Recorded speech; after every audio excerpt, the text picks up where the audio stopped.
Alright, ladies and gentlemen, welcome to Chapter 4 of Higurashi, Himatsubushi. Now, I don't know what this is about.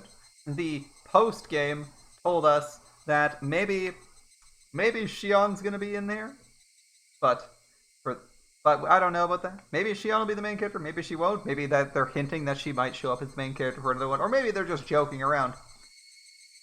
However, the icon on Steam has a picture of Rika, and for reference, the Tatari Goroshi picture icon in Steam was Satoko, and the one before that, I believe, is Shion. So I'm predicting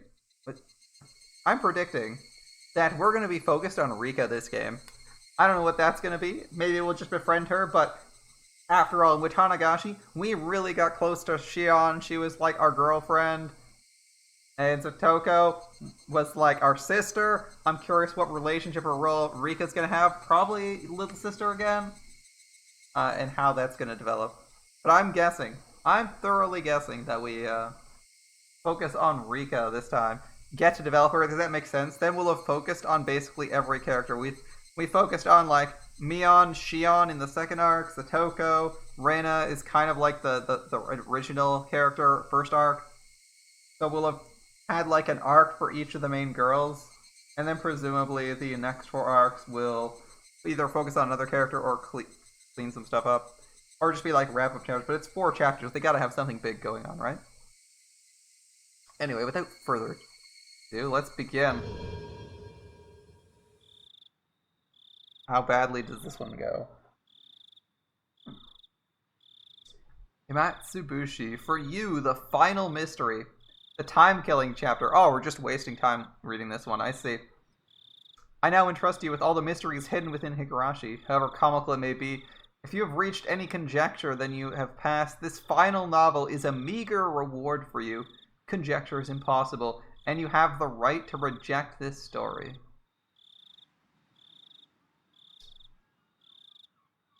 Is this just what they fit in? This is the final mystery. We have one more before they start giving out some answers. As the sections 5 through 8 are titled the Answers arc. And that will be beginning after this one, so this is our final mystery. The last great question without answers.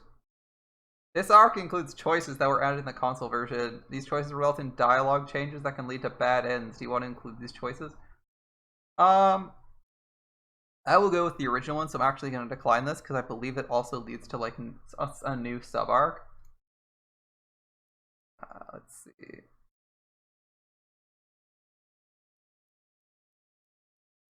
Although bad ends are funny, I'm going to skip the edit. I'm so tempted to save and just find out. You know what? Prompt choices and highlight correct answers. What we're gonna do is get ourselves killed.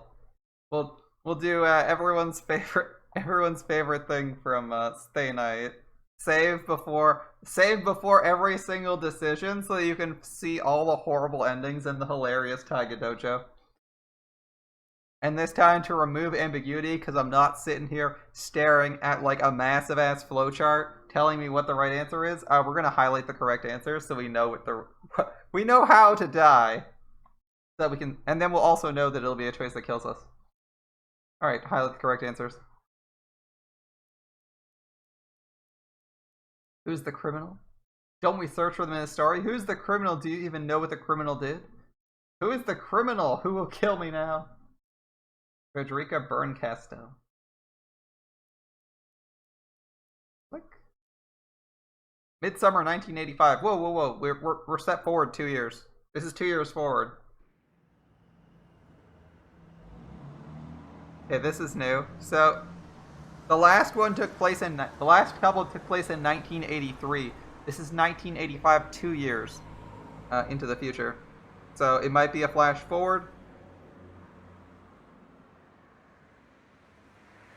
Alright. I'd misread the time and ended up arriving too early. What is this? We got a row of seats facing one direction. Is this a airport? Is this like an airport? What are we? Train station? The schedule board flipped up flipped with a series of clacks. Train station's possible. My flight to Sapporo is still a bit later on. I still had over an hour before boarding. Well, I might as well close my eyes for a bit on the bench over there then. I came here directly from work, so maybe the fatigue was making me sleepy. Finding a suitable bench, I put my luggage on the seat next to me and settled down. Alright, so he's in an airport. We don't know if it's international or not. We just know that it has a flight to Sapporo, which is northern Japan. I sighed like an old man. I'd hoped to stay young forever, but I'd become splendidly middle-aged. Apparently the rumor that even people in the latter half of their 20s experience a decline in their physical strength wasn't a lie. It had been mind-numbingly busy at work today, so I rarely had time to myself. This might have been the first time I've been able to enjoy a journey alone like this since I was a student. The reason behind this trip was to meet with an old friend. Ah, Frederica Berncastel is a character in Umineko. Interesting. Strange to call him an old friend. It might be better to call him a bad one. After retiring a couple years ago, he moved to Sapporo, his mother's hometown. This is someone going to visit Uishi. The old friend is Uishi. That's what I'm willing to bet. Because he was going to be retiring at the end of like 1983. His mother passed away soon after, and he was now peacefully enjoying his second lease on life. His name was Kurado Uishi, called it. He was a former detective from the Primary Investigation Unit at the station in Okonomiya, Double X Prefecture. To be honest, the only direct contact we ever had didn't last more than 3 days. After that, we exchanged New Year's cards and never met again. So this would be the first time meeting him in 7 years. And we only knew him for 3 days? In other words, we met 7 years ago, in 1978. There was something I just had to ask to talk to him about concerning that time. To explain, it was impossible not to recall the incident that happened back then. The kidnapping, the details and resolution of which were resigned to darkness. It was impossible not to recall a certain mysterious girl. My name is Mamoru Akasaka. It is the years that have been strangely hot, even though it was only June. Okay, she's telling us a story of 1978, before Keiichi shows up. Interesting. Goodbye, teacher. Okay, bye. Watch out for cars, and don't drop in at a friend's house along the way. Make sure you get your textbooks in order for tomorrow, before you go to bed. Clatter, clatter, clatter. The lively sounds of children running towards the hallway. Hey now, didn't I tell you before? I already have one of those. I don't need any more. The unique high-pitched voice of youth, the energetic shrill of the cicadas was completely unheard by their ears. Children returning from school split off one by one from their groups of friends as they went through intersections in the residential area. This is clearly not Hinamizawa. This could be the larger town nearby. Even though there were several of them in a group as they left school, as they got closer to their homes, their numbers dwindled. That's why the fewer friends you were walking home with acted as an indicator you were that much closer to your destination. Later, see ya! Yeah, see you tomorrow. He finally parted ways with his last friend. A van was parked at a bend in the road. The window was open, the sound of the radio leaking outside. It must have been the news or something. For that reason, the three of them were arrested for traffic violations and obstruction of justice. Due to protests against the Hinamizawa Dam project resulting in bloodshed when clashing with riot police last month, things have only become more violent. Remember, 1970, it's the year of the dam project, right? It's 89012. No, it's or 1979. I thought was the year of the dam project. What? Might have been 1978. Whatever. I thought it was the 5th year running because Keiichi was the curse for the 5th year, and the 1st year was the dam project. Or maybe it's the parents of the 1st year, and the dam project is 78. Because then it would be like...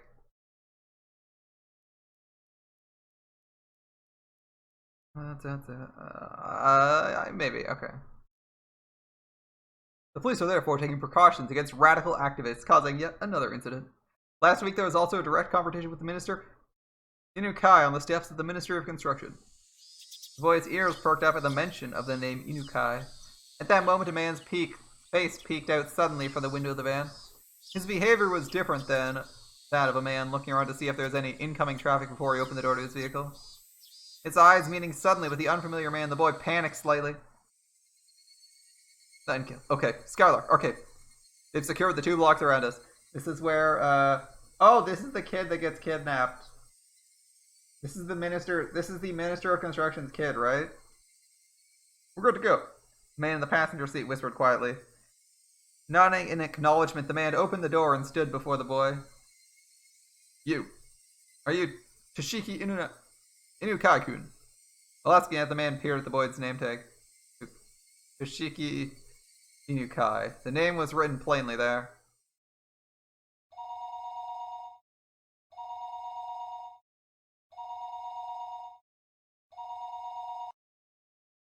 The phone rang for a 3rd time. If he reached out, he could easily pick up the receiver. However, he was concerned if he picked it up before it had even finished ringing once. Whoever was on the other end of the line would think him a fairly cheap person. That's why he never normally picked up the phone until the 3rd ring, even though it was a worthless habit. However, his thinking there isn't much meaning in waiting for 3 rings, wouldn't waiting for 5 be alright, was very much a reality. His mind filled with such trifling thoughts, he picked up the phone after the 3rd ring finished, its reverb dampened by his action. Yes? Hello? Hello? He knew sometimes, due to a malfunction at the switchboard, calls didn't connect well. At those times, it was best to hang up and let the person on the other end call again. Thinking that, the moment he began to hang up the phone, he sensed he was definitely connected after all. Felt the presence of the person on the other end of the line, keeping silent. Hello? There was no way they didn't hear his question. What was the meaning of this? It wasn't like he didn't know people could use silent calls to harass others. However, he'd never received a call like this until today. Maybe he was just lucky before, but he didn't believe he'd received such a call on this phone. There were no direct calls to or from this line. Everything had to go through an operator. Therefore, there was absolutely no way the call would be connected unless it was verified there was someone else on the other end of the line. That's why he didn't understand how to deal with this silent call and instead settled into confusion. I don't know who you are, but if you have nothing to say, I'm going to hang up. Please call again some other time. Intending that to be a parting line, he made to slam down the receiver. But it was at that moment the person on the other end spoke for the first time. You didn't say who you were, so I was anxious. If you're not Minister Inukai, please hang up right away. He couldn't help but be surprised by the extremely strange voice on the other end of the line. Was there a human alive who could speak with a voice this harsh and metallic? No, this is a voice he heard somewhere before. The kind of voice on those low-brow documentaries, what they'd used when they wanted to hide the identity of a speaker, wasn't it? The voice he was hearing was like that.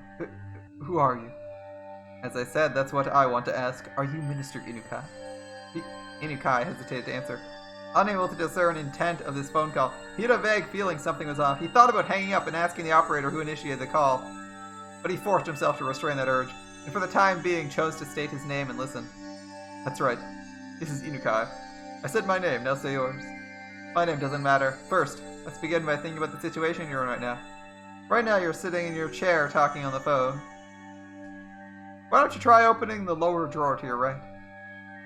Lower drawer to the right of the minister's chair. There's a lock on it, not enough to function as a safe, but a drawer that contains some valuable things. That's why he thought the person wanted some of the important information within the drawer. Sorry, I don't have any intention of opening that. I have no reason to follow orders from somebody who won't even give me his name. If you don't open the drawer, I'll hang up the phone. You'll most likely end up regretting that. Why don't you think about opening that drawer first?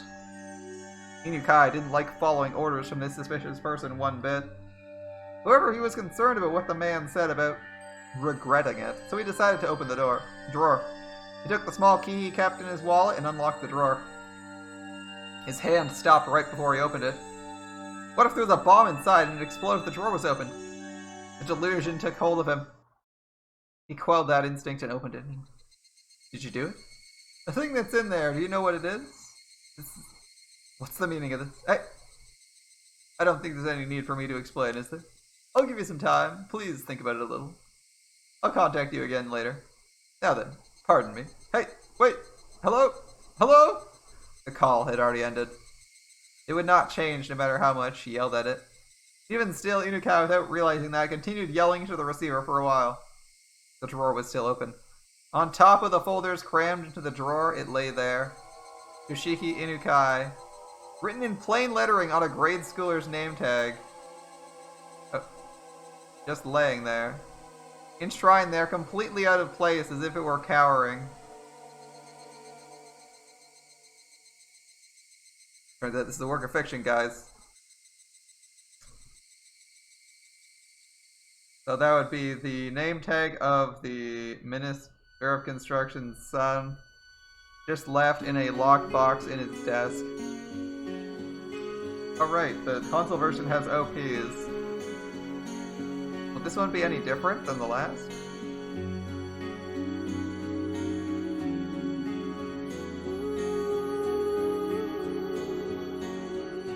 It seems like the track is chiller. Or more chill. We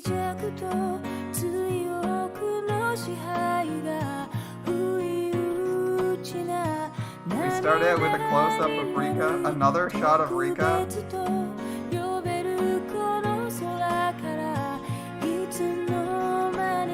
A third shot of Rika.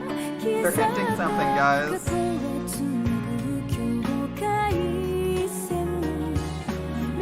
That was an unfamiliar blonde male. Who's the blonde kid? Is that us? I thought we had brown hair though.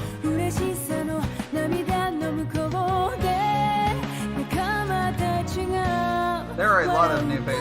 A couple new faces here, right?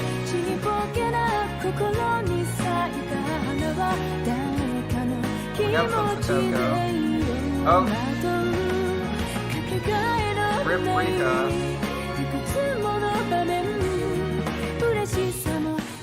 That was Rika from the last arc.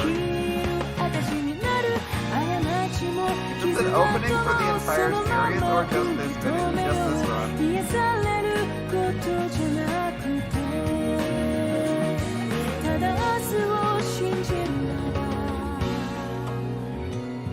It seems like it's... I think it's an opening for this particular game, right?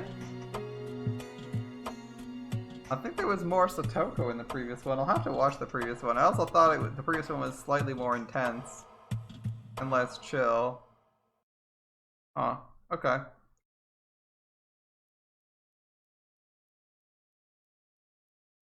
I also think there were a couple people we didn't see.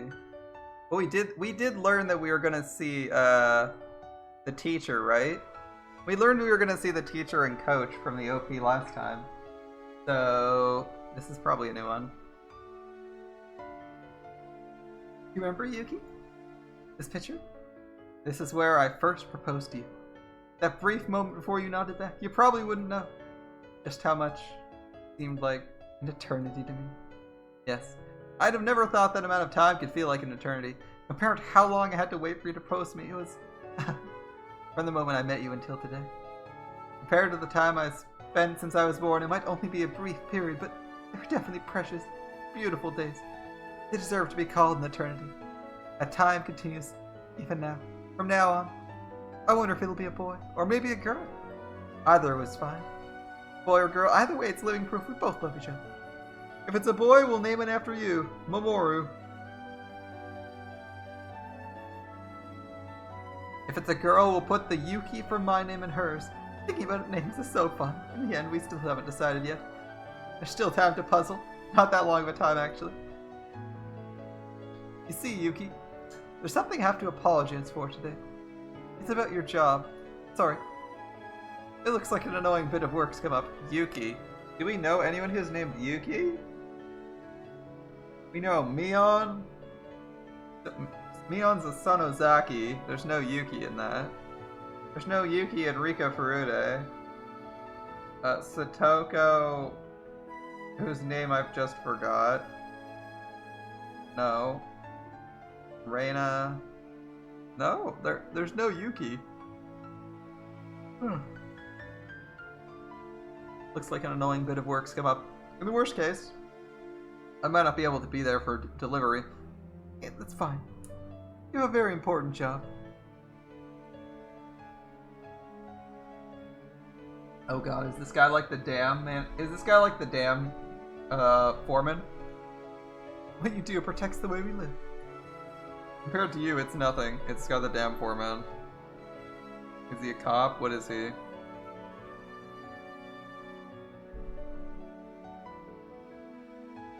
Please go ahead. When you return, I'll be waiting with our child. Thank you. Also, I'm sorry. Don't apologize. If you feel guilty about it, you can just atone. If I atone that much, no matter how much money I have, it won't be enough. It's a joke. Go on, go on. As I left the room, I bumped into an elderly man. It was Yuki's father. In other words, my father-in-law. Father. I didn't want to intrude, so I waited in the hall. I didn't mean to eavesdrop, but I heard. Go. Yuki's that kind of girl. No matter what happens, she doesn't want to hold you back. I forced her to give up so many things. To put her through this strange childbirth at such an important time, I'm ashamed.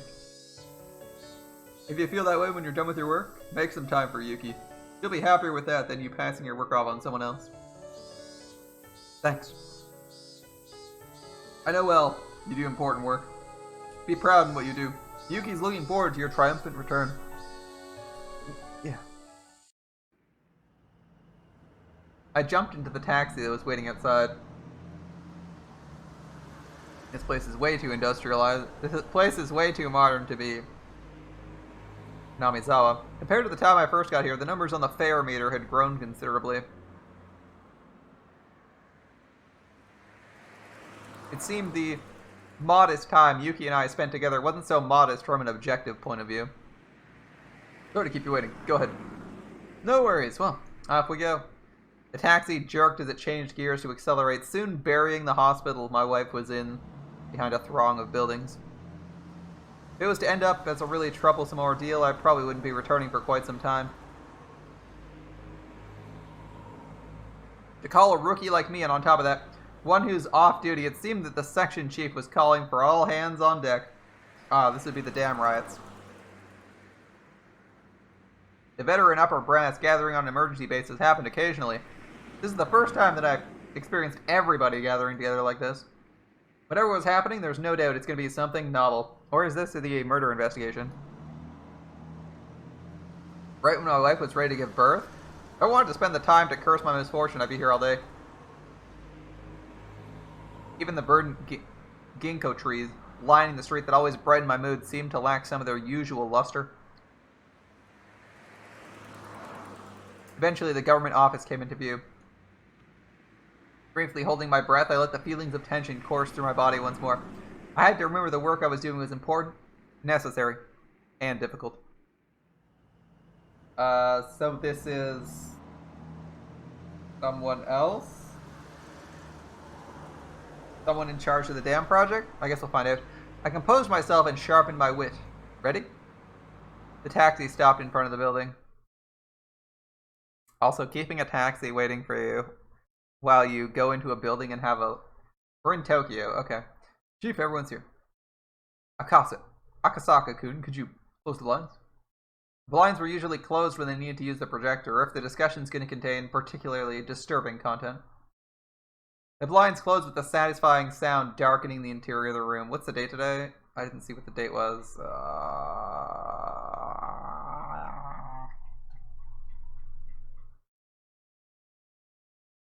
Damn. Alright.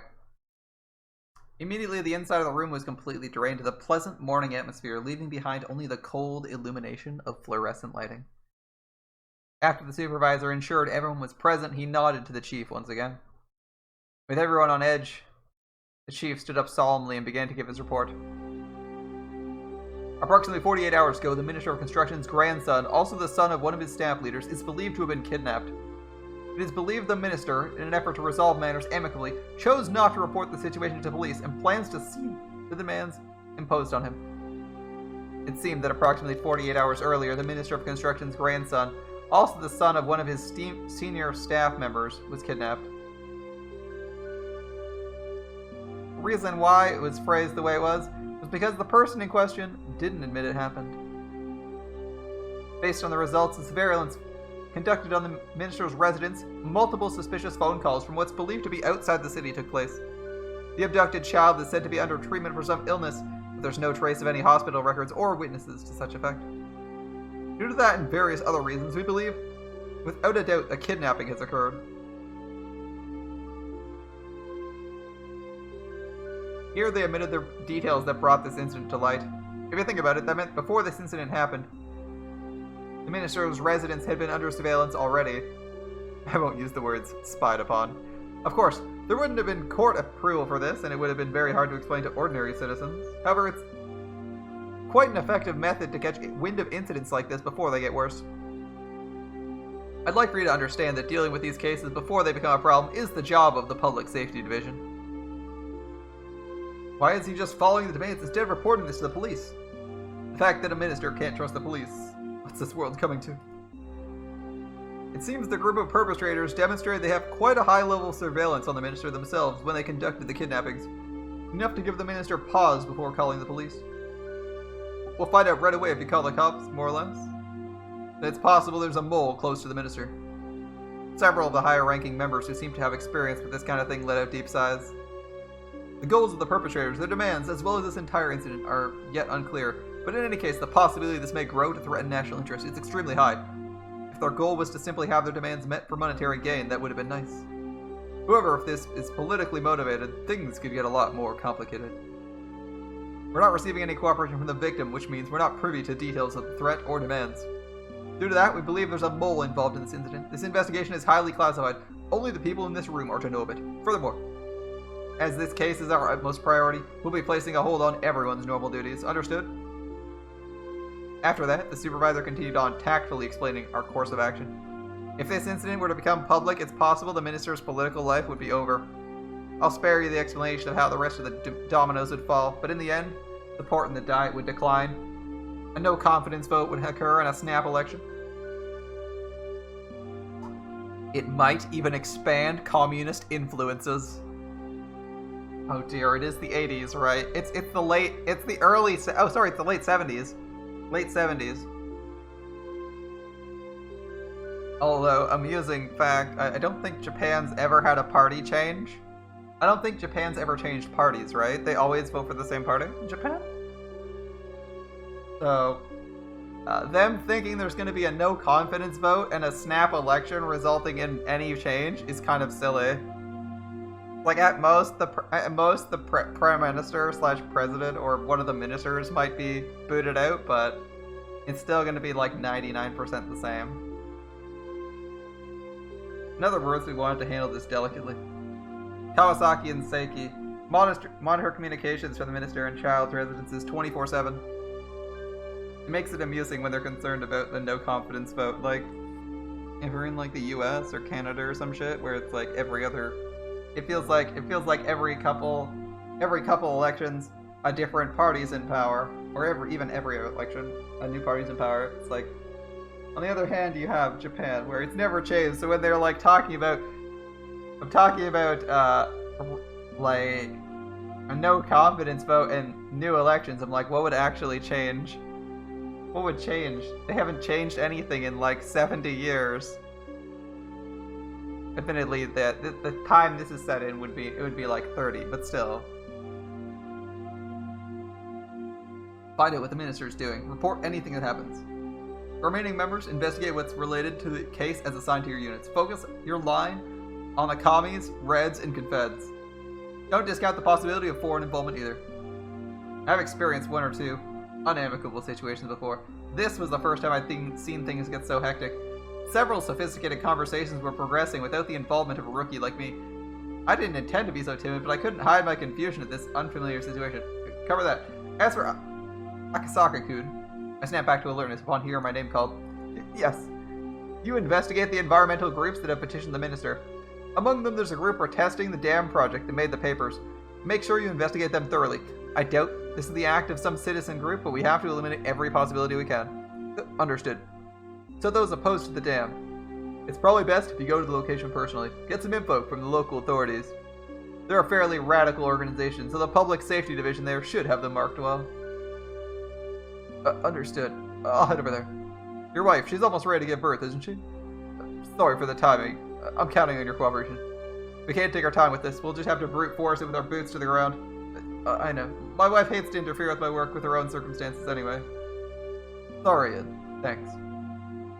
So then, as for Kawasaki and Saiki-kun, to help support you. I didn't want to take a business trip when my wife was about to give birth. Even if I was busy, as long as I was in Tokyo, I could head to the hospital right away. On assignment, though, that would be difficult. Even so, I knew the work I was doing was important and fully understood I was in no position to be selfish.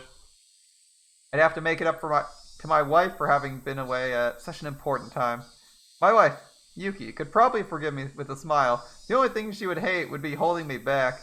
My male ego, though, at least wished she would have tried to stop me. Sorry, Yuki. I don't mind if you always complain to our child their father couldn't come to the hospital when they were born because he was too busy with work. At least he's feeling guilty and wants to but will he change anything? Well, we'll see. I'm thinking we're only going to get this guy for like the first chapter and then we'll change to usual suspects. We'll see. The next day I took the bullet train to Nagoya and from there transferred to the train to the XX prefecture. Getting to my destination by land took several hours.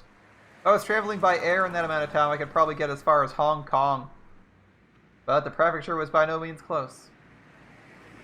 I never sat in first class except for work, but whenever I did, the seats seemed stiff. Closing my eyes, I mentally reviewed the documents I read yesterday. The group under investigation, Onigafuchi Guardians. A group of residents opposed to development proposed under the Hinamizawa Dam project. The local protests were quite heated and they were getting more radicalized. Okay. Even limited to what was written in the newspapers, there was bloodshed that occurred during a clash with riot police, interference with the dam construction. Too much to count. The number of petitions, sit-ins, and direct appeals to the relevant organizations were innumerable. As an extension of that, there was a direct appeal to the Minister of Construction the other day. And this was the reason we're investigating this group in the first place. The land they lived on was going to be submerged, so it was no wonder they'd go into a frenzy over it. Even given that, though, could they really be capable of doing something like kidnapping the Minister of Construction's grandson to halt the project? From my take on it, I had serious doubts. The entire place is under mafia control, dude. This kidnapping plot was extremely sophisticated and complicated enough it was believed there was some political backing. This wasn't something that could be pulled off by some group of local protesters. Well, just like the chief said, the plan was to eliminate all possibilities. While I'm in the police's reference room taking my time investigating, the higher-ups in Tokyo would probably solve the case. Without my involvement entirely. Even if that were true, I couldn't regret being away from Tokyo while my wife was ready to give birth. This was work. There was really nothing I could do. Ding dong. The announcement we would be arriving at our destination soon snapped me back to wakefulness. Gogura, XX Prefecture, Prefectural Public Safety Division. The Onigafuchi Guardians. Yeah, they've been quite active around here. The Prefectural Public Safety Department already had the documents and a cup of tea ready and waiting. Short of it is, they're a group of residents opposed to the dam. Really, it's probably better to say every resident living on land that's going to be submerged is rising to action, though. Like the old saying, fight to the last, they're a determined and well-prepared lot. It'd be nice if they drew the line at just being a moderate residential organization. The stack of papers they'd prepared for me in the document room was by no means thin. At first, they're your average citizens initiative, but ever since that incident with the riot police, they've really started heating up. Now they've got a violent mentality on top of growing increasingly radical. Violent organizations usually indicate ones that enforce their ideology without regard for the democratic process. Breaking that down, many of those organizations held extreme left revolutionary ideologies. Considering that, I couldn't help but be surprised a citizens group would end up going this far. Radical citizens movements happen occasionally. It seemed, however, that this group was nothing as trifling as that. It seemed I'd have to reconsider exactly what these Onigafuchi Guardians were. The Guardians' demands, in other words, the withdrawal of the dam project, how far would they go to have that demand met? The kidnapping of the minister's grandson was classified. That meant, of course, I couldn't tell the prefecture police department about it either. As you know, there were arrests after last week's confrontation with the Minister, Inukai. There's enough reason to believe they could use illegal means to assert their demands. I skimmed over the list of records related to the Onigafuchi Guardians, recorded in the documents. Contents were all violent, not giving me the barest hint of a feeling these people were trying to uphold the law. Could you give me a rundown of the types of activities they've been engaging in? The chief opened a manila envelope, fished out several unorganized sheets, and spread them on the desk. It seems the raids on the construction site are most common. At first, they were committing relatively petty crimes like cutting power cords, jamming locks, breaking windows by throwing rocks. Of course, what really happened first were things like demonstrations, sit-ins, and distributions of pamphlets, lively but democratic forms of protest.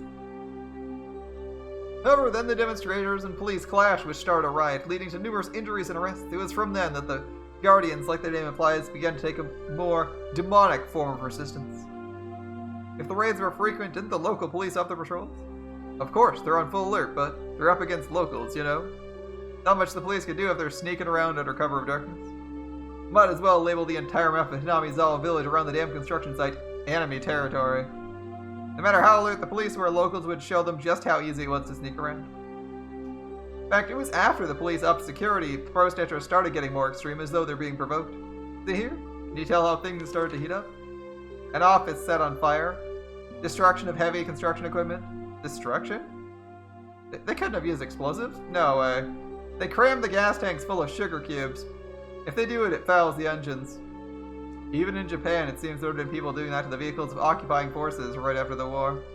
Compared to misdemeanors like breaking windows, it was extremely violent and aggressive. After being toyed around with to that extent, the local police completely lost face. The arson was a bit much. After that, the local police drastically increased the number of personnel stationed around the clock. Raids on the site quieted down after that. He used the words quieted down, but that was still smack dab in the middle of the list of crimes. After that, they, found attacking the site became difficult, so they started resorting to personal attacks. The first people targeted were construction workers. After that, there was silence. What was being described to me was a guerrilla war fought in the jungle. Threats and violence against the workers, harsh words and harsher rocks thrown. Quite a list of accusations, but not a whole lot of convictions. Of course not. First of all, there's no witnesses. On top of that, even if we identify perpetrators, they have alibis coming out of the woodwork. What do you mean by that? Well, take for example, you're walking around Hinamizawa when a man stabs you with a knife. You remember the person clearly and even know his name and address. However, the knife doesn't have any fingerprints, and there's no other physical evidence. You'd think this would be a run-of-the-mill assault, wouldn't you? Well, in Hinamizawa, it's a perfect crime. Everybody, the entire village, they're all in on it. To protect the man who is perpetrated, they'll get those stories straight and prepare an alibi. To that end, they'll probably even forge evidence. There's nothing they can do but put them on trial. On top of there not being material evidence, people testify one after another to cover his side of the story. Any prosecutor would hesitate to file charges. I'm not sure about murder, but if it's something like opening a gash on someone's forehead with a thrown rock or leaving a bruise after hitting someone, even if you could single out the suspect, there's enough doubt to not convict. Every case is without a doubt perpetrated by someone in Hinamizawa, but they can't identify who. Even if they can figure out who it is, they're unable to obtain enough circumstantial evidence through due process.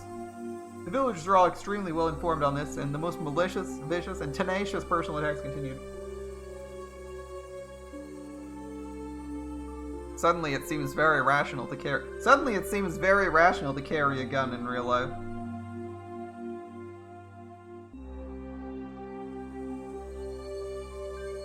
I'm just saying, you don't need to carry a gun most of the time, but I feel like if you're at risk of being stabbed to death by random people while doing your job, it's probably reasonable to have a weapon, right?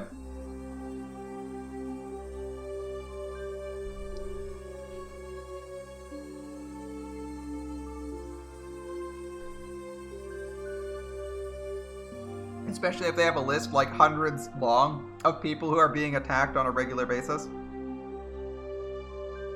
Victims can't have been okay with that, right? Couldn't they have filed for an appeal? Well, about that, everyone on the inquest committee didn't want to get involved with something so troublesome. They won't stick their noses into anything related with Hinamizawa. The inquest committee is comprised of a random selection of local residents. In the event the prosecutor fails to get a conviction, they have the power to order a retrial. It's a system designed to assert the will of the people and the actions of expert prosecutors in the legal world. In this case, however, being composed of local residents backfired. They don't want to get involved? Why is that? How do I explain this? You could say they're afraid, since it's a little special there. Special? Is it an outcast community? No, it's different from that. Think of them as being afraid. It's a little hard to explain just now. There's an easier way. Wiping his forehead with his handkerchief, he opened a file labeled as a list of members of the Onigafuchi Guardians. The power of the Guardians, you see, is that they count many people among their members who are influential in neighboring areas. Take a look. I looked, and what I saw startled me. Prefecture and Municipal Assembly members, staff members of the Chamber of Commerce, an executive of the Business Association, executive of the Town Councils Association, a PTA liaison. There were more than a few people with a lot of say both locally and in the neighboring regions. Around here, you could pretty much expect your actions to be observed by those against the dam project. If you say something in its support, who knows how it works to your disadvantage. In any case, every town in this area is being held by the throat by somebody from Hinamizawa. The list of Inquisition Committee members is undisclosed, isn't it? There has to be some measure in place to make sure they avoid retribution, no? Well, it is undisclosed, so their privacy is assured, but the person in charge of that's from the municipal office in Okinomiya. In other words, a local. Well, you might expect some professional confidentiality. You can't know how everyone's connected. The people from Hinamizawa have a lot of tight bonds in that regard.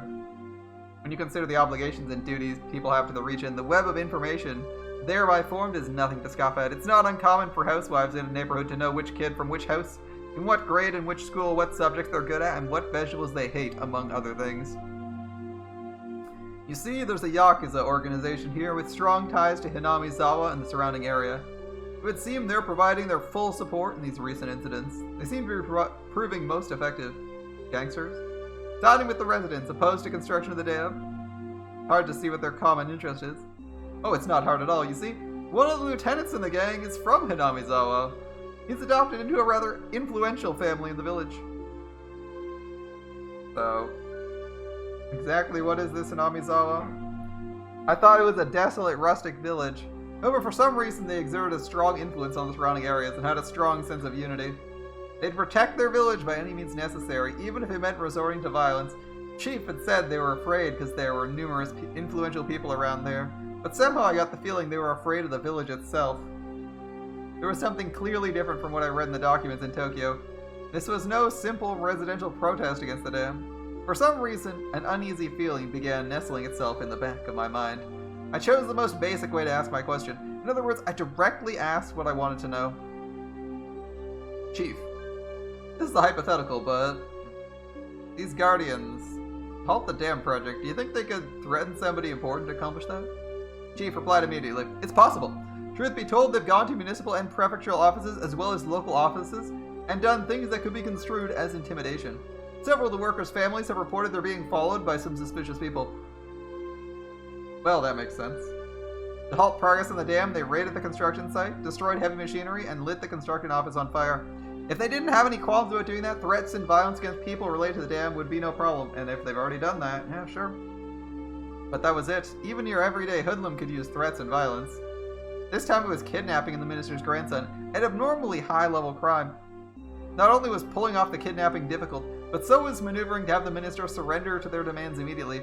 There's no way this is the work of amateurs. Do these people have the power to enact this large of a crime? If they're Yakuza, they have, like, hold of the whole fucking country, my dude. How are you this dumb? You're a police officer. He's a rookie, I guess. Maybe. That was the heart of the matter. Was the Onigafuchi Guardians an organization capable of pulling this off? In order to attack that question once again, I chose the most basic method. Hypothetically, do you think they could kidnap relatives of someone of political importance? There's no way they pull off something that big. That's the answer I most hope for. If it was that answer, my work was as good as halfway done. I might be able to get back in time for my wife to give birth. That's how it was supposed to be. The chief, without a hint of hesitation, replied, they just might. There's no telling how far they'd go. Sorry, Yuki. Seems my work wouldn't end so simply after all. Oh boy, a phone call. Oh, Akasaka-kun, good work. How's the information gathering at the prefecture office? It's coming along. It seems I'll be able to meet with their local public safety department, so I'm planning on heading out that way. How's the investigation in Tokyo? The others are progressing, but the number of rips we have to investigate are countless. Time isn't a luxury here. There were no new developments at this time. No matter how suspicious the Guardians were, if they solved the case in Tokyo, my job was done. Looked like my wishful thinking wouldn't come to pass. Hanging up the phone, I let my gaze drift outside the window to the valley of unfamiliar buildings. Akasaka-kun. No, son. A car you can borrow just returned. I'll take you to it, so follow me. Thanks. He showed me the elevator to the underground parking lot where a battered sedan was waiting for me. That the steering wheel kept drifting to the left was a little concerning, but it would be enough to get me around for a while. That doesn't seem safe. My destination was Shishibone City, in the prefecture, an area under the control of the Guardians. The Okinomiya police station was right on the front lines.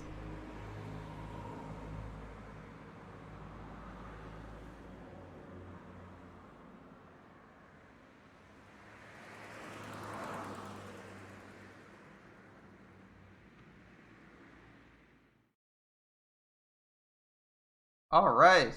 We're in Okinomiya. We're in familiar territory at last. Although I don't think we've actually been to this police station. Shishibone City was as far as provincial cities went, rather behind the time. Okinomiya, recessed in the mountains, was even more remote. With little change between seasons, all that was left was the tepid passage of time. It made for a rather drab town. There were no tourist attractions or local delicacies. And I wish I could commit any crimes I want and have literally everyone around me automatically vouch for me, as well as like casually get anything I wanted done by kidnapping people flawlessly first try. That'd be really convenient.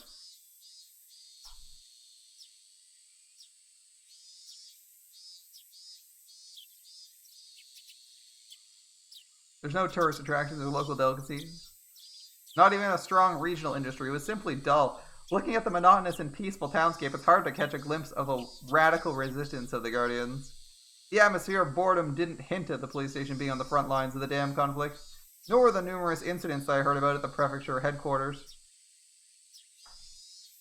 Morning. I guess Hinamizawa is special. Are you here to pay a fine? No, I have an appointment with Handaya-san from the Public Safety Division. Please tell him it's Akasaka. My apologies. Please, wait a minute. The clerk, who thought I was here for a parking violation at first glance, after fumbling with an unfamiliar extension number, told the person on the line they had a visitor. Welcome. Akasaka, was it? It must have been tiring traveling all this way. Sorry we have to do this here. I tried to reserve a reception room, you see, but the counselor woke up and chased me out. I'd hesitate to call where we were a conference room. It was very small and cluttered. The chancellor being a Sonozaki. Reminder. The cramped space was packed with lockers. I had the impression it was more of a change room that doubled as one for smoking. Listening to his crude chortles, I didn't get much of a feeling that Handaya, who was head of the local public safety division, was much of an intellectual. But I knew in exchange he had both experience and absolute confidence in his instincts. Sorry for interrupting during such a busy time. I'm Akasaka from the Metropolitan Police Department. Pleased to make your acquaintance. Handaya from Public Safety. Nice to meet you. I was threatened by Sankai from the prefectural gangbusters to be generous with my cooperation. Gangbusters? Oh, you mean the Crime Prevention Division? Well, we're treating the Onigafuchi Guardians as an extension of the local Yakuza. You'd have to be a newbie if you think they're just a residential protest group. They said at the prefectural office, too, that the Onigafuchi Guardians were linked to the local mob. If I recall correctly, the adopted son of somebody influential was a lieutenant in the gang. It's the other way around. The complete opposite. Yakuza put up the protest group as a front to justify their actions. Just think of it like that. Completely the other way around. Handaya was just about rolling with laughter. This was slightly different than the info given to me at the office, but somebody embedded locally would be more knowledgeable. While we were talking, occasionally some people who seemed to be detectives would come in and change. One of those individuals, noticing Handaya's guffaws, came up to us. I was wondering what you guys were talking about. Oh, Kura-chan, perfect timing. Why don't you join us? This here is Inspector Akasaka, who came all the way from the Tokyo Police Department.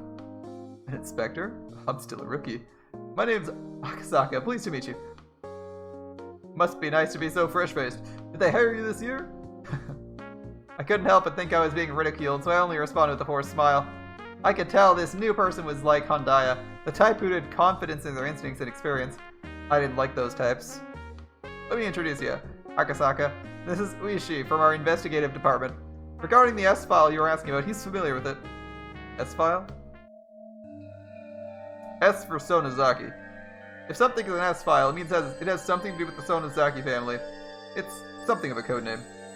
Sonozaki? Come to think of it, I remembered when I was poring over the documents, there were quite a few people with the last name Sonozaki popping up.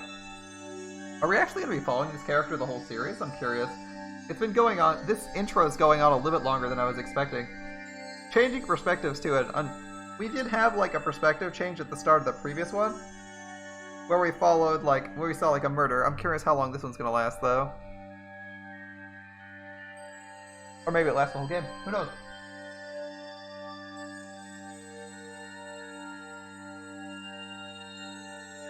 If I remember right, there's a Sonozaki who's one of the executives of the Onigafuchi Guardians. I'm pretty sure they're the treasurer. The two of them were surprised when I rattled off what post that Sonozaki held. After a moment, both of them erupted into laughter. Akasaka, was it?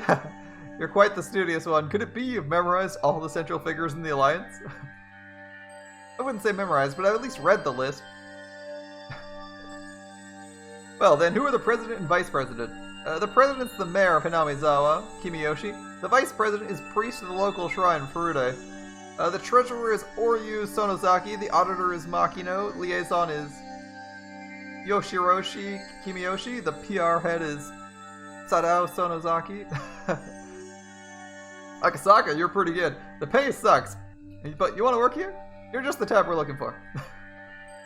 By the way, Sadao Sonozaki is head of the youth department. So close, so close. Head of the public relations is actually Tadakata Sonozaki.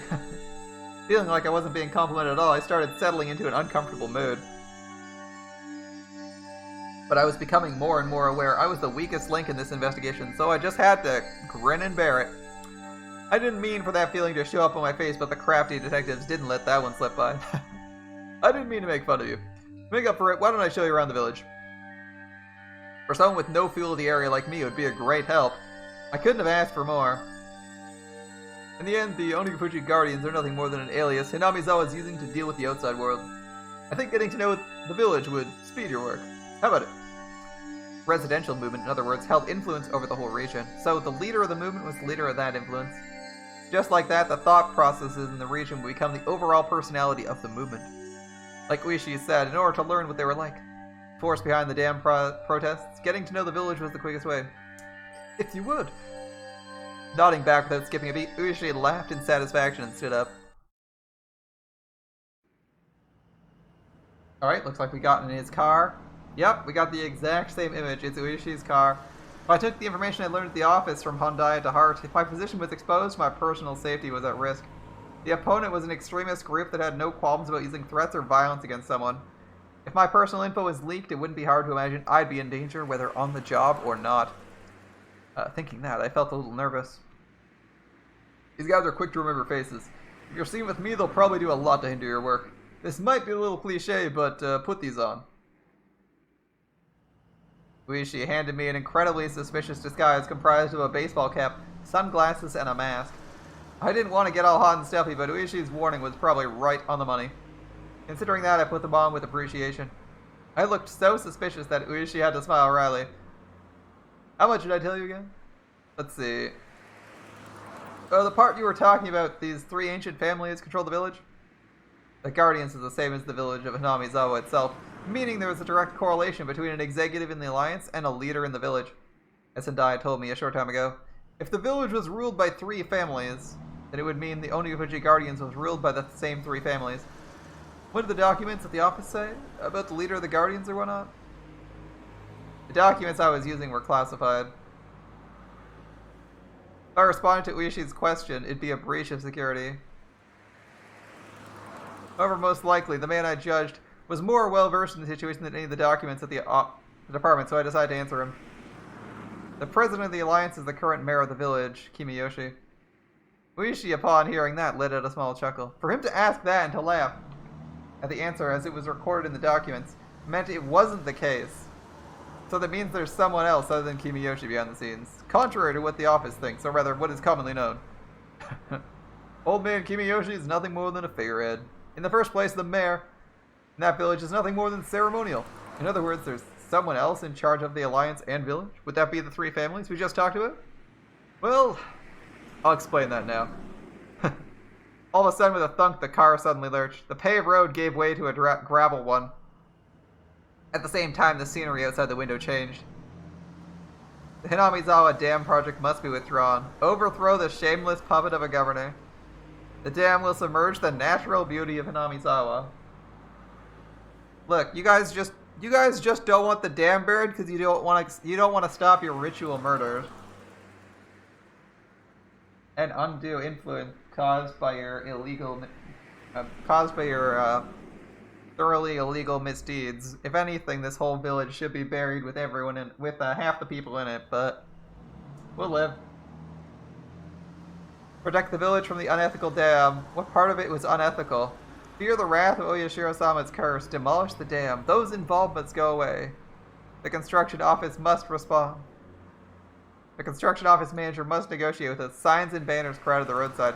Even reading the brush-scrawled words was daunting. It was as though where the road just changed was a border with a different country. At that moment, I was startled by the car suddenly braking. Looking ahead, a barricade had been erected. About 5 or 6 protesters wearing masks and helmets to hide their faces were blocking the road, yelling at us angrily to stop. Wait, what's this? A checkpoint? These guys never learn, Uishi snorted as he rolled down the window and leaned out. Hey, you guys can't be blocking the road like this here. As Uishi glared at them with a malicious laugh, they visibly faltered. Clear the way. We can't get by like this. Who would have thought this was Uishi's car? That panic thought seemed to make them lose their presence of mind. If we knew this was your detective, Uishi, we wouldn't have been so rude. Detective, what happened to your usual car? Is it in for maintenance? Something like that. I just can't get used to this car they loaned me. Judging from their brief conversation, I guess they were familiar with the license plate of the car Uishi normally used. In other words, if they knew the car belonged to the cops, they would have hidden the barricade. What they were doing was obviously obstruction of traffic. A blatant crime, although apparently not illegal in Canada. Who's that suspicious guy? Could you show us your face? The man glared at me menacingly. Wearing a mask and sunglasses made me look particularly dubious. Would not showing my face get me into some unnecessary trouble? I turned to Uishi to see what I should do. Give him a break. He's still a shy rookie. We just wanted to make sure he wasn't anyone suspicious. Hinamizawa's been in a bit of a stir as of late. Have you looked at yourself in the mirror? That mask you're wearing is way more suspicious. The men and Uishi continued talking like that, feigning smiles at one another. However, from the beginning to the end, I couldn't get over the feeling I was sitting on a powder keg. Has the number of trucks dumping illegally still not decreased? It's a real hassle dealing with all the time. But if the police could understand and cooperate, it would really help. During the conversation, the barricade was moved, leaving a gap wide enough for a single car to get through. Uishi lightly honked the horn once and began to roll the car forward. I could see the men's antagonistic glares at the back of the car in the rearview mirror. What was that just now? Blocking your road like that? Of course it's a crime. Still, if you get worked up over that, it'll never end. Those guys, see, claim there's an infestation of trucks illegally dumping in the village. Their story goes, in order to stop that, they're halting suspicious vehicles for inspection. Illegal dumping? Like corrupt contractors tossing industrial waste away? Their line of argument is if the police aren't going to do anything, they'll take matters into their own hands. Well, the industrial waste is just something they're doing by themselves anyway. By themselves? They have a pretty good strategy. You see, in order to hinder construction, they've spread industrial waste over by the dam site. And then, they blame it on corrupt contractors. They start instituting these inspections? Ah, okay. Then they stop every construction vehicle coming through and interfere with them as much as possible. So it's one of the methods the Guardians are using? Yeah, with that inspection just now, this car's license plate's probably been recorded. It shouldn't get stopped from here on out. Those guys know very well not to get me angry. See, rumor is that they figure a car's related to the construction in some way. Not only would there be checkpoints stopping it at every turn, but they'd be throwing rocks and planting road spikes as well. It's best if you be careful so you're not identified. If they find out you're from public safety, well, who knows what you'll suffer through. Wish he was acting like we were talking about something fun, but for me, it's no laughing matter. Almost feels like we wandered into a civil war in the Middle East. Good way of putting it. It's pretty much just what you said. Wish he turned to me with a grin and a menacing laugh. Wish he's having too much fun. You see, this here's the war zone. The car slowed down a bit as it went down a narrow road through some farmland. You see that house in that forest over there? The antiquated one? Looking where Ueshi was pointing, there certainly was an old, traditionally designed house. That belongs to the mayor, Old Man Kimiyoshi. You could say it belongs to the main Kimiyoshi house as well. There's a lot of branches, but they'd be one of the three families. Three families? The ancient families that control the Hinamizawa? Right. One of the others is the Furude family. Alright, what about the Furudes? Their house doesn't have even a single branch. All that's left is the head priest family. Right over there, there's the shrine. He's the priest there. By the way, the Guardian's office is on the grounds of that shrine. The office of the Guardians. If these guys are the enemy, that makes the shrine their stronghold. Can we go look over there? The shrine is the Furude's family's private property, you see. Being police, we can't set foot there without a warrant. We got a member of the Diet with ties to the village backing them. Basically, being the police has its strengths and weaknesses. You see, all they did was just bribe every single official in the chain, so you can't ever get a warrant. Well, even when we talk about the three families, that's something from a long time ago. Way back when, those families used to hold councils to decide things about the village. It's different now? You got a good nose for that. That's what I expect from an academic. The car braked to a halt with a squeal. Ahead of where we stopped were several signs. Private property beyond, no trespassing. Beware of poisonous snakes. Danger, turn back. Intruders will be charged an entry fee of 1 million yen. Signs were erected with things like that written on them. The road was separated from the forest by a chain link fence wrapped in barbed wire. Since this is private property, this is as far as we go. There's several surveillance cameras set up further in. Saying we got lost won't work with these guys. They're beyond here, right? People controlling Hinamizawa and the Guardians were neither Kimiyoshi nor Furude, but the last of the three. Yep, beyond here is one of the three families, the Sonozaki. They're the ones controlling the Hinamizawa from the shadows. Among the list of executives, the number of people with last names from the three families was quite high. Of course, Sonozaki was no exception. But at the top was the Kimiyoshis. If the Kimiyoshis seemed to be in charge, the rulers behind the scenes were the Sonozakis. This double-layered structure implicitly told me the village had both a light and a dark side. The current head of Sonozaki is an old lady named Oryu. She has enough clout you could call her Empress Sonozaki. Careful, she's no small fry. She's enough of a VIP, even the mayor has to bow before her. Well, in Hinamizawa and the surrounding area, their relatives amount to a block of several thousand votes. No politician could show disrespect for that. In other words, that makes her the actual leader of the Guardians, right? You've got it. With those words, he pulled out a well-worn cigarette box. I almost said well-owned. Or well-known. The suspected kidnapping of the minister's grandchild and subsequent threats. They were part of the hidden plot by the Guardians in order to have the... Were they part of the plot by the Guardians to have the dam project cancelled? I mean, I don't know. Guess we'll have to find out.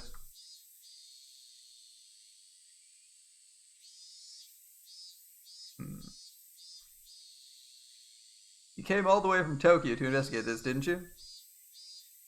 Of course we did. It's super important. Yeah, we did. It's no coincidence either. Yeah, I did. That's right. Something the matter? Ah, then. Is it related to that direct appeal incident with the Minister Inukai? If that's the case, public safety has them marked on a watch list? Something like that? Having you guess that so quickly makes us easy. While exhaling at cigarette smoke, Ueshi smiled broadly, like I'd just pulled a good one on him. Or so I thought. His smile disappeared suddenly. That's a lie, isn't it? I mean the direct appeal putting them on a watch list. That's a lie, isn't it? Uishi knew there was no way Tokyo would dispatch an investigator over something as minor as direct appeal. I mean, those happen all the time, right? If they dispatched someone, it had to be for a more dire reason. He figured out as much. I thought of myself the type of person who doesn't let things show on their face. In front of his watchful gaze, though, yeah, nobody beats Uishi at this.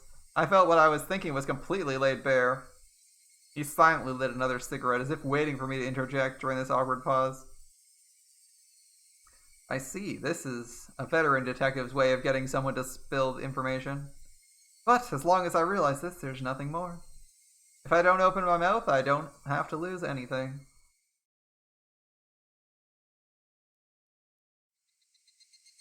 All I had to do was stare out the window and enjoy the scenery until Uishi gave up. You really are bad at hiding things, you know. Being so young and earnest ain't so bad. Uishi smirked as he twisted out his third cigarette while I tried not to let him notice I had yielded completely. At first I thought I won, but at the very least Uishi had ascertained I was hiding something. Meaning I might have ended up marching to his tune. He started up the engine once again and began moving the car. If you'd just been honest, I might have been able to help you. How would you help? If the cat was out of the bag, I might as well use it to catch mice. Well, it depends on what we're talking about. I might be able to set you up with someone who's knowledgeable about the goings-ons in Hinamizawa. An informant? I see, is that what you call it? Well, why are you interested in my case, Uishi-san? I'm the same as you. Isn't our business to know things? Being able to meet with the informant was an extremely compelling opportunity. We were looking to recruit someone familiar with the area to collaborate with for intelligence. In the end, there was no better method for finding people than asking. We were always taught, however, that rank-and-file police were no better than monkeys. Unlike us, they are careless with confidential cases. We looked down on them like they had run their mouth off in a drunken stupor. Uishi was an outlaw amongst them, and I was lost on whether or not I should tell him about the kidnapping of the minister's grandson. This informant, how knowledgeable are they about the Guardians? If you're from public safety, you'd know, wouldn't you? Something like that's something I just can't tell you. Protect your sources. That was the first principle of dealing with confidential information. In that regard, it seemed Uishi wasn't one of those monkeys. Should I trust him, ask for his help, or no? It's just you work with the feds, I work for the prefecture. I don't think our jobs are that different. I mean, I think I can be of help. However, I had trouble believing this crafty old man would simply help me like he claimed. Yeah, I wouldn't trust him that much either. He's pretty sus. Now, how should I go about this?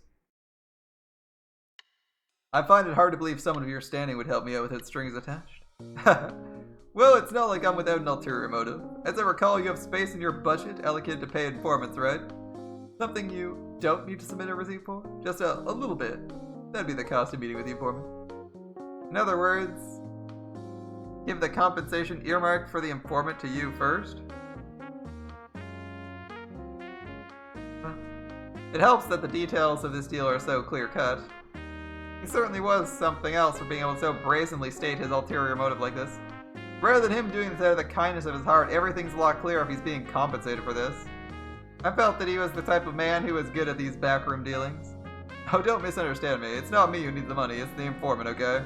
In regards to the payment, I'll be handling the money. When do you want it? Right now would be good. If you don't have it on you, tomorrow works as well. I pulled out a wallet different from my personal one. The price was fixed depending on what information I was paying for. In this case, payment was up front, and considering the fact I didn't know what I would get, I shouldn't pay too much. When I suggested that, Uishi stretched out his hand and tightly grasped the contents of the wallet. At times like this, it's best you not be stingy. Alright, it won't go to waste. I understand. I won't be stingy. And? What kind of information are you looking for? Depending on what you want, how we approach this will probably change. You swear you won't spread this information to anyone else, Uishi? I can't swear as much. I'm the same as you. I can't withhold information obtained during the course of my duties. I got it, I swear. Nothing here gets said anywhere else. On top of that, thanks to you, I can pay back what I owe from my mahjong debts. In any case, I won't break a promise that involves money. I was unsure if I had to trust him until the last moment, but in the end I broke down.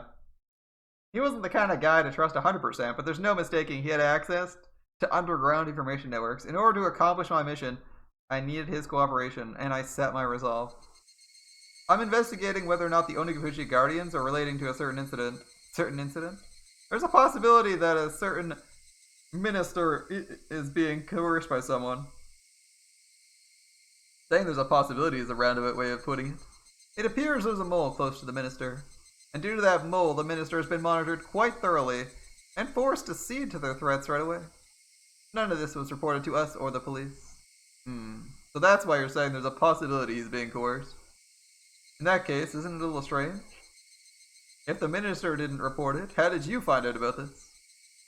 If we didn't spy on the minister's private life, we never would have found out. I don't think we have to provide that information to the informant, so I'm omitting it. She apparently caught on and chuckled when I refused to explain. I see. There's a spy close to the minister, and public safety made it a highly classified investigation. That's not a very amicable story, is it? If it became public, it not only would affect the minister's political career, there's a possibility of being a shift in the political landscape. It's extremely high. If the perpetrator's aim is indeed that, then this could develop into a very grave situation. Well, with the government having development projects all over the country, they've butted heads with a few people. It wouldn't take much wrongdoing for left-wing parties to suddenly gather more support. We're investigating what demands are being forced on the minister, but at least we have a good idea of how he's being threatened. How? The minister's grandson was kidnapped. They're denying it, but judging from when he was last seen, we believe it's already been 72 hours since the kidnapping. 3 days. If they're after ransom money, it would have been settled by now. It may or may not. It may be this isn't for monetary gain. The possibility they're forcing the minister to do something politically motivated is extremely high. That's something we can't consent to. So the Guardians was listed as one of the possible perpetrators? Correct. Kidnapped the minister's grandson, demand the cancellation of the project.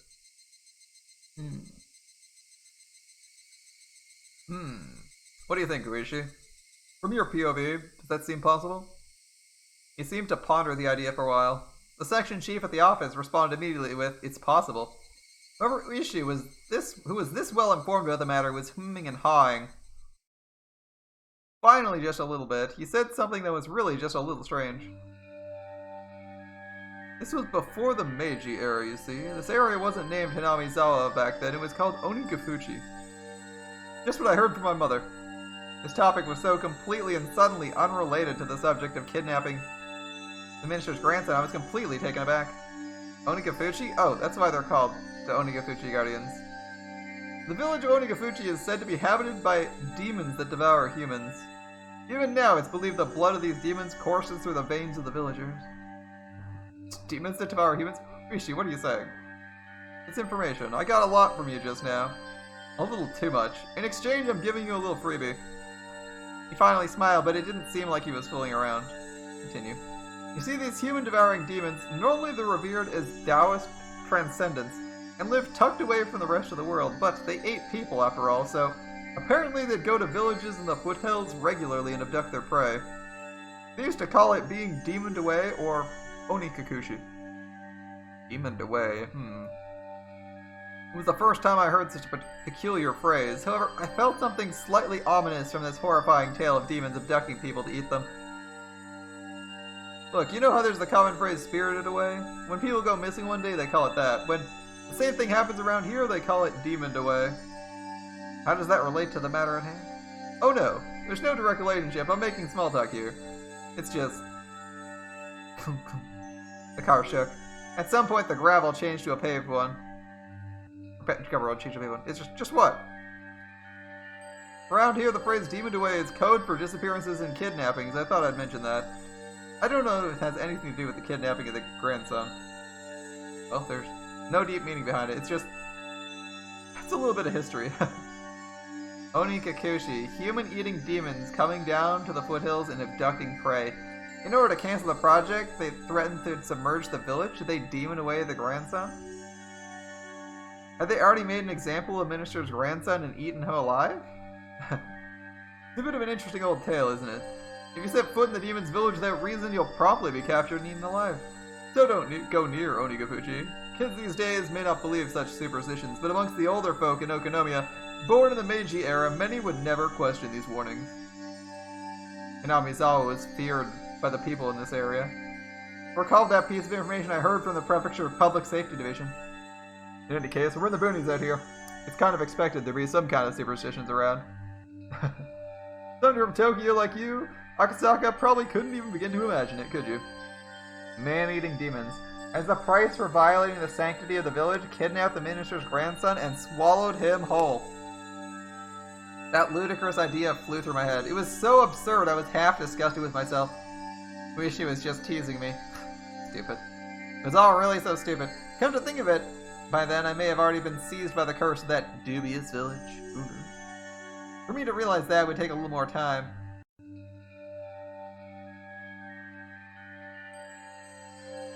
They should have buried the village.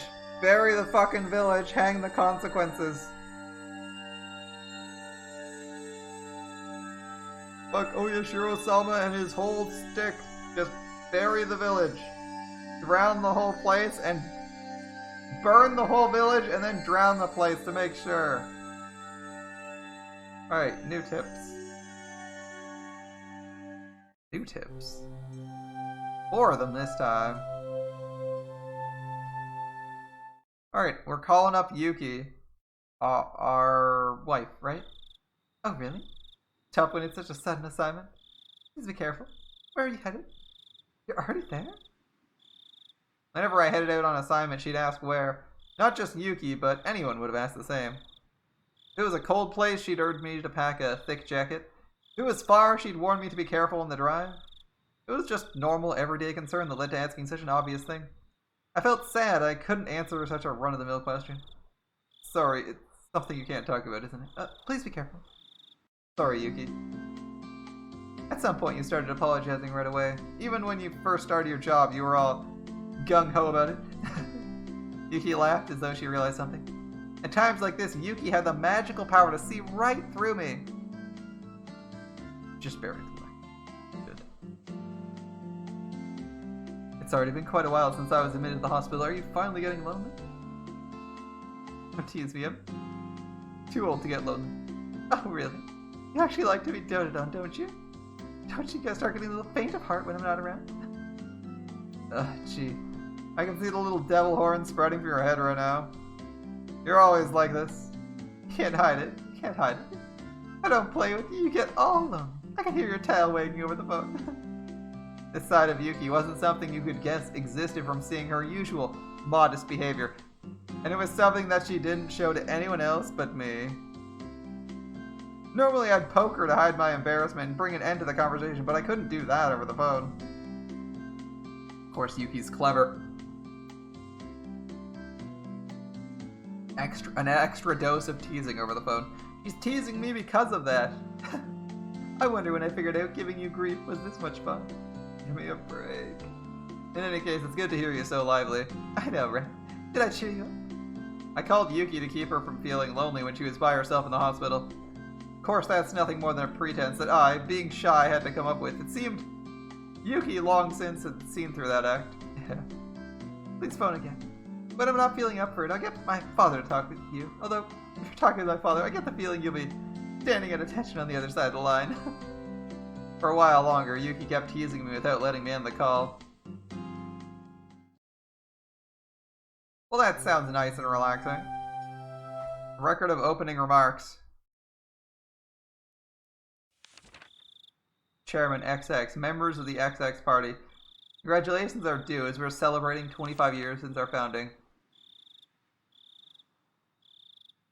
These past 25 years have seen much growth in the prefecture. The once quiet scenery of nothing but fields now has seen the opening of a new stop for the bullet train. And with the development of the highway, we've seen the rebirth of a modern city bursting with youthful energy. We've reaped the benefits of new businesses and industry, and with the special reverence of the residents of the XX Prefecture have for time-honored traditions, history and culture, business and industry, with these ideals in harmony, they've accomplished much in growing their city into Japan's foremost metropolis. One of them, at least. Of course, the development of the prefecture couldn't have happened without the growth of the X Party.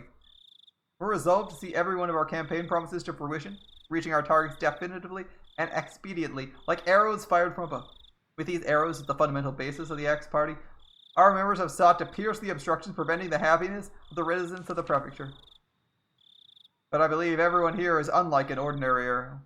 While being as unfaltering and straightforward, we have not neglected in seeking solutions that conform to the current day and age, while also keeping an eye on the future. An arrow once loosed can only fly to its destination. Everyone here, however, is no simple arrow. Even once loosed from the bow, without neglecting our studies, while employing new methods and implementing more effective and flexible ideas, thus being able to change trajectories mid-flight, we are magical arrows. The modern age marches ever forward. Sometimes it marches faster than the time taken from planning to execution. The following part was not in the script. It is thought to have been ad-libbed by the minister. For example, there have recently been numerous problems with the power plant project. Rather than forcing through the project solely because it's decided by the government, it's necessary to reflect on and adjust to the ever-changing needs of the residents of the region and the next generation. The protests by the local residents that surround the dam, these are also the will of the people of the prefecture. If you feel there is no need to listen because the project has been finalized, then you do nothing more than shed a poor light on Japan's post-war democracy. The following is as per the script. For the lasting happiness of the citizens of Japan and the residents of XX Prefecture, please consider these policies thoroughly. I believe, however, we have all gained something from the flexibility and foresight of the X Party. I've taken up much of your time. However, allow me to say the following to celebrate the 25th anniversary of our founding. Chairman X, members of the X Party in attendance, thank you very much for today. From the opening remarks of the Prefecture Forum and 25th anniversary celebration.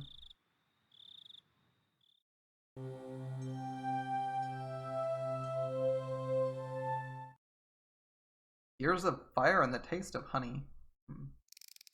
The world is filled with people blessed with relationships. Of course, that doesn't mean everyone's going to do it. So, how would the first two be useful? The first one is just a phone call between the guy and his mom and his wife, which humanizes our protagonist, but isn't anything particularly interesting. The second one seems to be like a announcement from the prefectural head hinting at the damn project needing to change. Meaning he's on that side? Or was it the minister? I should have double checked that one. If it's the minister, it's like the minister being pressured to note the damn construction stuff before he eventually gives it up. It's obvious on the other side of the planet there are people laughing and crying who can't possibly have an effect on you. However, in the extremely limited community of the neighborhood, that sort of connection is just matter of fact. It's possible that a single remarkable event could have massive consequences in a small community. If you increase that in scale, a perfect stranger on the other side of the globe might become enough of a legend to have an effect on our lives. Well, it's not always that way. Like I said in the beginning, the links between people basically aren't that relevant in the grand scheme of things. Whether some household nearby is having steak, croquettes, or whatever else doesn't matter to me. When I put on my shoes, it doesn't matter to anybody whether I put on the right one or the left one first. This much the average person can understand, but actually, in reality, this is the truth. The bonds between people are well defined. It's not a matter of distance, being far or near. Let's say person A's actions have an effect on me. Even then, person B's actions could have no consequence to my life. The reverse holds true because my actions affect A, doesn't mean they affect person B as well. And bluntly, if the bonds between people are like gears in a machine, the gear that represents me meshes with some people but is isolated from others. There are some who would try arguing against this. Those people would bring an example like the gears in a clock. Each gear only directly meshes with one or two others, but if you rotate one gear, then one next to it moves, which connects to the next one and onwards, and in the end, all the gears move. There is logic behind this. Enough to convince the average person. Why is the argument convincing? Well, the answer is simple. The relationships between people are ambiguous and can only describe conceptually. How the gears are connected, how their movements are chained, can't be used as a fundamental explanation, so it throws a wet blanket on that argument. For people who like that explanation, I'll use the example of a clock to refute it. Say this world is a singular clock is wrong. That is, there isn't one clock. There exist many clocks in this world, each counting their own time. If you think about it, the idea that this world is one clock is the height of arrogance. Even if you use the analogy of gears to explain human relationships, you should be able to explain it using an analogy of multiple clocks unrelated to a single gear. Neighbors A and B. A is a gear in the same clock as me, so it's best to remain civil. B is a gear in a different clock. It doesn't matter to me at all. That's the kind of clear distinction I'm talking about. You want to say I'm being fallacious? Well, let's change the analogy to something more familiar so you can understand. You've heard of the phrase, a fire on the opposite shore, sometime in your life, right? For example, if your neighbor's house is on fire, you'd probably try and help put it out, right? Maybe? It'd be awful if the fire spread and burned down your house. What if the fire was in a town on the opposite side of a river? Would you go out of your way to help? You wouldn't, right? Even though it would be the wrong thing to do and there's no way the fire could spread to your house. Even if it turned into a huge conflagration, there's no relationship between the houses that will spread fire to yours and those that won't. With this basic example, you should be able to see the difference between years that are or aren't related to your own. Having said that, there's still a lot to think about without a river to divide it. After all, it's not a spatial problem, is it? It's a relationship problem, right? I think that's the concept. It's a relationship problem, so it's not how far away you are, it's whether or not you're connected to that person whose house is on fire that you care to put it out, right? I think that's what he's getting at. Which is probably true. Interesting proposal. The car had stopped, but he didn't know more than that. Not only was he blindfolded, but locked in the trunk of a car. How could people become this powerless by being robbed of their sight? He absolutely wouldn't have known this without experiencing it firsthand. He soon realized it was pointless to try and undo his bonds. The confines of the trunk quickly making him lightheaded. He had no choice but to let this mild torture dull his senses. And that's why when the car stopped and the unpleasant vibrations ceased, as the engine was killed, he couldn't help but delude himself he was being set free, even though nothing had been resolved in reality.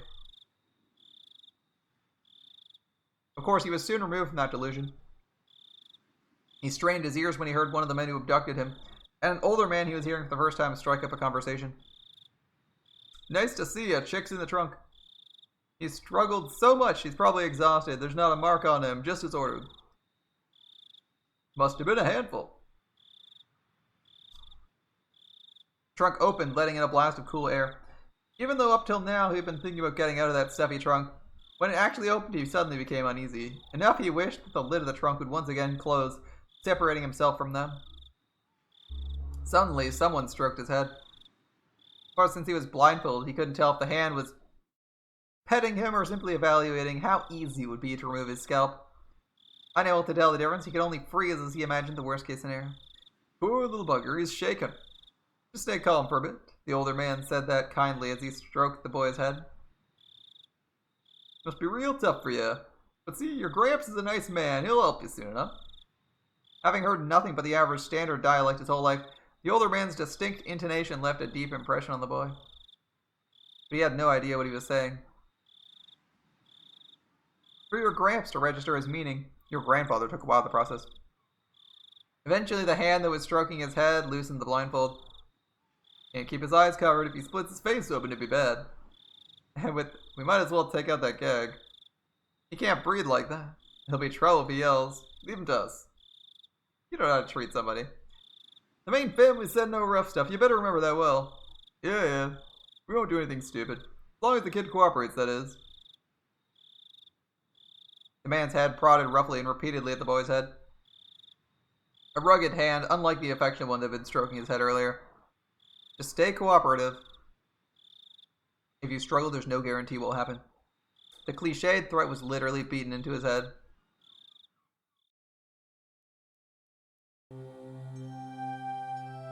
Huh.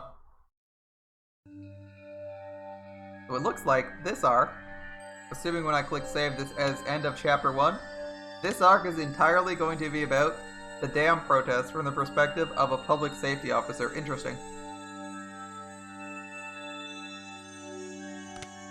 Wasn't what I expected. I was expecting a fourth story, but I guess we get a relatively mundane story about someone being murdered. Nothing too crazy, but still a good story. I think it'll be enjoyable. We might learn a little bit more, although I don't know how much I'll actually learn here. Like, what do I expect to learn from the dam investigation that we didn't already know? Like, we already knew all this. Like, the first chapter, apart from, like, the extra character being introduced and his perspective, I don't feel like we're getting a new mystery or learning anything exceptionally interesting, but we'll see. If nothing else, it's been fun. But I'm recording this at the same time as I'm I'm recording this at the same time as I'm doing the end of the previous chapter, so I'm afraid we're gonna wrap this start of the 4th chapter a little bit earlier than normal.